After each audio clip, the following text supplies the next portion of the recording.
Բարև ձեզ, մենք ուղիղ եթերում ենք, մեզ կարող եք հետևել Հայլի Ակումբի եւ Անժելա Թովմասյան YouTube-յան էջերով։ Իմ հյուրն է Մայր Հայաստան շարժման համահիմնադիր Երվանդ Բոզոյանը։ Բարև ձեզ, պարոն Բոզոյան։ Շնորհակալ եմ հրավերն ընդունելու համար։ Եվ այսպես ավարտվեցին ընտրությունները, Փարաքյարի ընտրությունները, որտեղ ջախջախիչ հաղթանակ ունեցավ ընդդիմությունը եւ նաեւ Գյումրու ընտրությունները, եթե միասնական այսպես լինի ընդդիմությունը, ապա եւս պարտված է Նիկոլի թիմը։ Հիմա սպասում եմ Արտուն Գրիգորյանի հայտարարությանը, տեսնենք միանալու է թե չի միանալու, ինչ որ sense բանը երեք ողջ համացանցը բան վիճակում էր, ու գավառի ժամկո սպասում էին իրեն եւ կամ էլ ավելի միասեն զավեշ տալի բաներ են հարցնացուց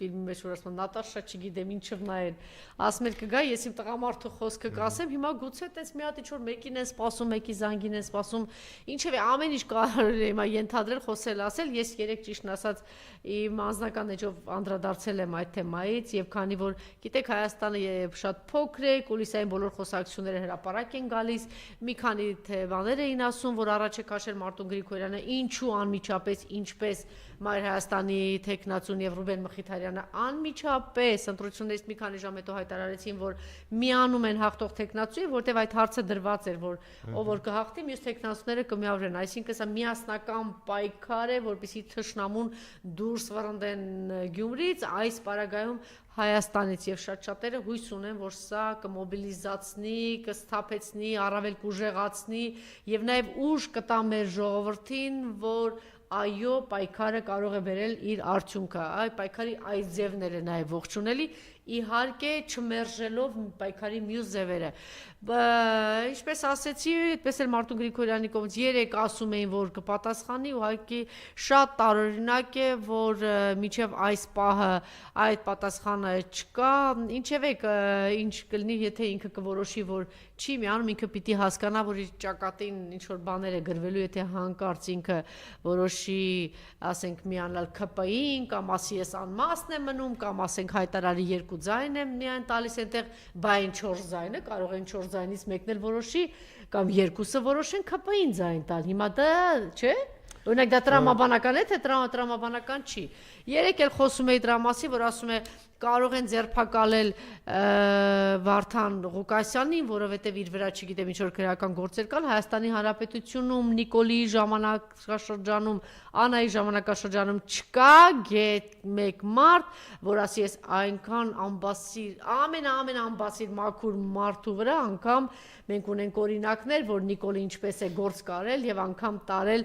դատարանում սպանել այդ մարդուն, հետեւաբար այդպես ասել, որ իբրև թե մենք չգիտեմ ինչ ենք Վարդան Ղուկասյանն է, ի պաշտպանություն Վարդան Ղուկասյանն չեմ ասում, ես ուղղակի փորձում եմ երևույթը գնահատել եւ հաստատ պակաս խելոք կամ առավել խելոք չեն մյուս տեխնացուները, որ բացարձակ նման բաներ չարեցին եւ միանգամից պաշտպանեցին, ինչպես Մայր Հայաստանը եւ Մայր Հայաստանի տեխնացուն եւ Ռուբեն Մխիթարյանը։ Սա մյուսը, որ ասում է իբրև թե հին պատմություն է 13 տարի առաջվա եւ եթե դու այդպիսի բարձր արժանապատվություն ունի Մարտուն Գրիգորյանը, կարող էր այդ հարցը շատ շուտ լուծել եւ շատ արագ եւ ոչ թե սпасել, հիմա ձեռքը ունենալ ժողովրդի քվեն եւ այդ ժողովրդի քվեն թափահարել ու ասել հիշեցնել, որ այսպիսի մեր մեջ արյան հարց կա, մենք պիտի լուծենք եւ երեք ողջ համացանցը դա էր պատտում, իսկ այս արյան հարցը ում պատասխանատվություն տակ է դու, եթե առաջադրվել ես եւ դու ազգային ժողովի падգամավոր ես, ուրեմն պիտի ունենաս որոշակի պատասխանատվություն ժողովրդի հանրության, հատկապես այն գյումրեցիների արժե, այն գյումրեցիներ, որոնք տվել են իրենց ձայնը։ Տրամաբանություն չկա այստեղ, որ պետք է ավելի քիչ եւ ասում են կարող են այլ տեխնացուի տալ, ինչ տրամաբանությամբ, եթե ավելի շատ ձայն հավաքել է այդ մարդը, ուրեմն պիտի այդ մարդու կողքը կանգնեն։ Ինչևէ, գիտեք ինչ կա, ես առասեք ոչ դրանից մեծ ողբերգություն չպետք է զարգել, հիմա ինքը եթե ճանապարհը կորոշի,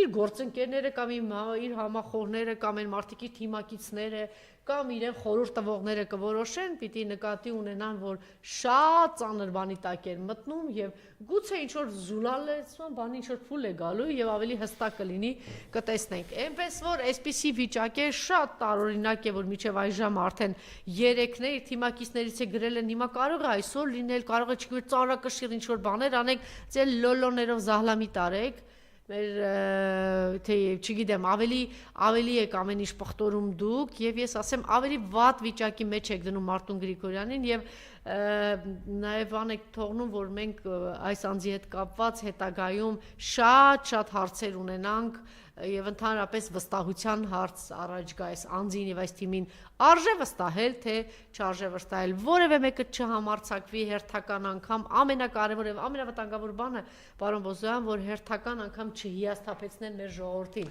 եւ չասեն ես այս պարագայում համաձայն եմ պարոն Բոզոյանի հետ որտեղ պարոն Բոզոյանը միշտ այն կարծիքին որ չպետք է մեղադրել ժողովրդի պետք է մեղադրել էլիտային այս պարագայում քաղաքական էլիտային մենք ասում ենք ժողովրդեսպես ժողովուրդը ինչ անի հիմա մեկին հավատում դուրս է գալիս պայքարի հիասթափում մյուսին հավատում դուրս է գալիս փողոց հիասթափում այն մյուսին հավատում գնում ազգային ժողովրդի հիասթափում այն մյուսին հավատում գնում հիասթափում հիմա այս հավատում գնում ձայնն են տալիս տեղ չկանգնում հավատում գնում է Սյունիքում ձայնն է տալիս այդպես հավատում Վեդիում չգիտեմ քանի տեղ է ժողովուրդը գնացել եւ ընդդիմության ընտրել բայց չեն կարողացել ի վերջո փողոցային պայքար ձևավորել զուգահեռ կարողանալ վռնդել այս թշնամական ուժերին խնդրեմ